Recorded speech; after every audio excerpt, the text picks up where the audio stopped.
Online ও মাঠ পর্যায়ে আয়োজিত এক জরিপে উঠে এসেছে রাজনীতি এবং আগামী নির্বাচন নিয়ে দেশের সাধারণ মানুষের ভাবনা। আসসালামু আলাইকুম প্রিয় দর্শক, আপনাদের মাঝে খুবই একটা গুরুত্বপূর্ণ ভিডিও নিয়ে হাজির হয়েছি। দর্শক, ভিডিও ভালো লাগলে অবশ্যই আমাদের চ্যানেলটিকে সাবস্ক্রাইব করে আমাদের ছোট্ট এই চ্যানেলটির পাশেই থাকবেন। দর্শক, এরকম আরও নিত্য নতুন ভিডিও পেতে চাইলে আমাদের চ্যানেলটি সাবস্ক্রাইব করে আমাদের চ্যানেলের পাশেই থাকবেন। দর্শক, আমরা কথা বাড়াবো না, মূল ভিডিওটি আপনাদের মাঝে তুলে ধরবো। সকল দর্শককে অনুরোধ থাকবে এই ভিডিওটি পুরো না দেখে যাবেন না। ভালো লাগলে লাইক শেয়ার কমেন্ট করে অবশ্যই জানাবেন আপনাদের মূল্যবান মতামতটি। দর্শক, আমরা ভিডিওটি আপনাদের সামনে তুলে ধরলাম। যেখানে জরিপ বলছে এখন নির্বাচন হলে কাকে ভোট দেবেন সে ব্যাপারে নিশ্চিত নন দেশের প্রায় 34% জনগণ। শেখ হাসিনা সরকারের পদত্যাগ এবং দেশত্যাগের পর থেকে আলোচনায় দেশের রাজনীতি। অধ্যাপক ডক্টর মোহাম্মদ ইউনূসের নেতৃত্বে অন্তর্বর্তীকালীন সরকার ক্ষমতা গ্রহণ করার পর যে আলোচনার সামনে এসেছে এই সরকারের মেয়াদ কতদিন থাকবে, এছাড়া আগামী নির্বাচনে কে কে থাকছে এবং দেশের মানুষ সরকার হিসাবে কাকে চাচ্ছে, এসব নিয়েই চলছে আলোচনা সমালোচনা।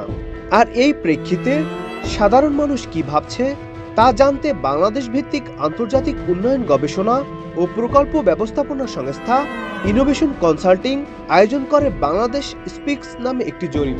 মাঠ পর্যায়ের জরিপ বলছে দেশের অন্তত 34% জনগণ এখন নির্বাচন হলে কাকে ভোট দেবেন সে ব্যাপারে নিশ্চিত নন।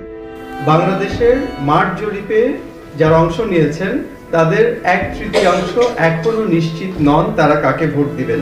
আর 11% ছাত্র সমর্থিত নতুন কোনো দলকে ভোট দিতে চান।